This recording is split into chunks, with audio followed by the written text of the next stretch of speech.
शहबाज शरीफ हुकूमत की माशी टीम का असल इम्तहान 4 दिन बाद 12 जून को वफाकी बजट के साथ शुरू होगा, क्योंकि बज़ाहिर बजट नहीं बल्कि टैक्स देने वालों की शामत आने वाली है।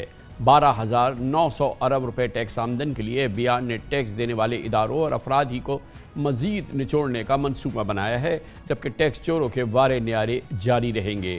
बजट में नए टैक्सेस के खौफ से फलते फूलते 100% दस्तावेजी पाकिस्तान स्टॉक एक्सचेंज है, वहाँ पर शदीद मंदी का रुझान है, बल्कि कपकपाहट तारी है, जबकि तनख्वाहदार तबका भी शदीद खौफजदा है।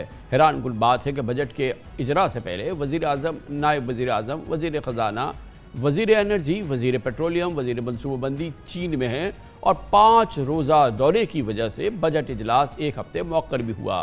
वज़ीर आज़म और उनकी काबीना बजट पर मशावरत के लिए पाकिस्तान में नहीं है, इसलिए ताहाल पार्लियामेंट से बजट स्ट्रेटजी पेपर शेयर नहीं हुए हैं। बजट पर कौमी इक़्तिसादी काउंसिल का इजलास नहीं हुआ है।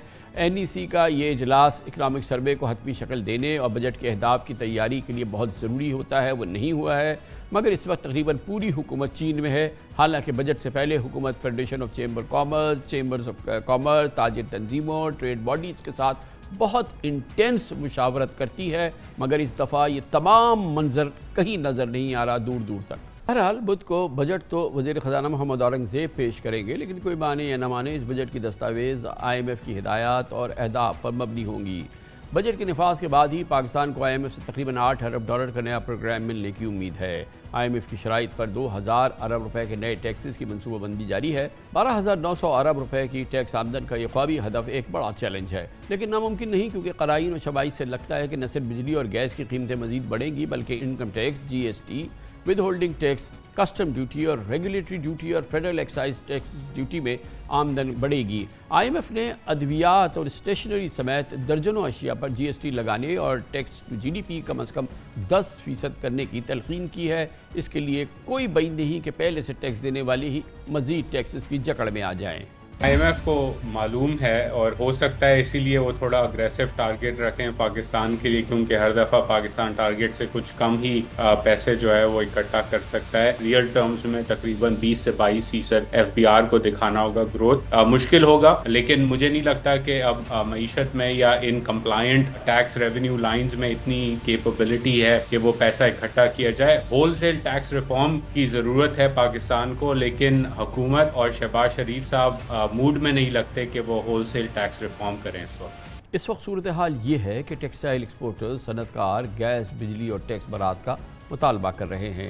रिटेल सेक्टर GST में रियायत चाहता है। निजी सरकारी मुलाजमीन तनख्वाहों में महंगाई के तनासब से इजाफा, tax, stock market, capital gain tax और बुलंद तरीन शरह सूद में कमी की ख्वाहिशमंद है। शेयर्स के मुनाफे पर इजाफी टैक्स और डिविडेंड पर GST में इस छेड़छाड़ में इजाफे की अफवाहों की वजह से पहले ही इस वीक के अंदर तकरीबन पाकिस्तान स्टॉक एक्सचेंज में आज कारोबार के दौरान 2700 पॉइंट्स की कमी हुई, तकरीबन 4% मार्केट गिर चुकी थी।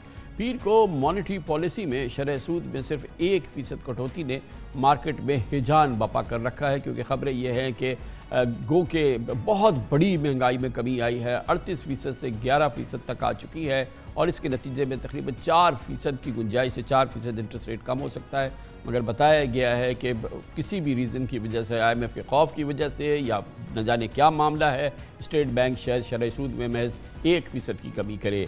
आज ट्रेडिंग के पहले घंटे में इंडेक्स 2000 पॉइंट से गिर गया था। कल हमें इंटरव्यू में माहिरीन ने सूरत हाल पर इंतहाई तशवीश का इजहार किया। स्टॉक एक्सचेंज की हमेशा से डिमांड रही है वो ये है कि आप एक लेवल प्लेइंग फील्ड है। जब आप लेवल प्लेइंग फील्ड नहीं देते तो फिर कैपिटल फंजेबल होता है, वो एक एसेट से निकल के दूसरी तरफ जाता है, तो फिर एक अनड्यू एडवांटेज जब किसी सेक्टर को जाता है तो फिर वहां से स्टॉक मार्केट इन्वेस्टर्स की कंप्लेन आती है कि आप इसको एक लेवल प्लेइंग फील्ड देते हैं। अगर पूरे मुल्क में टैक्स बढ़ रहा है तो आप बढ़ा दें, अगर पूरे मुल्क में कम है तो आप कम रखें। ऐसा नहीं है कि एक एसेट में इन्वेस्ट करने के लिए 30-40% वाइट इनकम के साथ आप इन्वेस्ट कर सकते हैं, बाकी सारा उस पर बेशक ग्रे इनकम हो, बट स्टॉक मार्केट में आपने आना है तो 100% has to be through documented sources. तो उसी जुमरे में टैक्स की भी शिकायत रहती है स्टॉक मार्केट इन्वेस्टर्स के, why is it a penal tax rate. उस वजह से मार्केट में आपको थोड़ा सा सेंटिमेंट में ड्रॉप नजर आ रहा है। स्टॉक एक्सचेंज के हम प्रपोजल को देखें तो उन्होंने रीजनल मार्केट्स के डिविडेंड को कंपेयर किया है और ज्यादातर मुल्कों में या 0 है या 10 है, एक अदद मुल्क में 20% है। तो अगर पाकिस्तान पे एट सोर्स या थ्रू इनकम टैक्स बहुत बड़ा टैक्स डिविडेंड पे लग गया तो फिर पैसा पाकिस्तान से बाहर चला जाएगा। दूसरी जानिब डिविडेंड लॉन्ग टर्म इन्वेस्टर्स के लिए होता है। अक्सर जुरिस्डिक्शन में कैपिटल गेन टैक्स को बढ़ा दिया जाता है ताकि बहुत ज्यादा स्पेकुलेशन ना हो और कैपिटल गेन टैक्स शायद इतना ज़्यादा खतरनाक नहीं है क्योंकि उसकी एडजस्टेबिलिटी भी है, मगर डिविडेंड पे टैक्स एडजस्ट नहीं होता। मुझे बड़ा मुश्किल लगता है कि इंडिविजुअल पे ये 45 या 55% हो।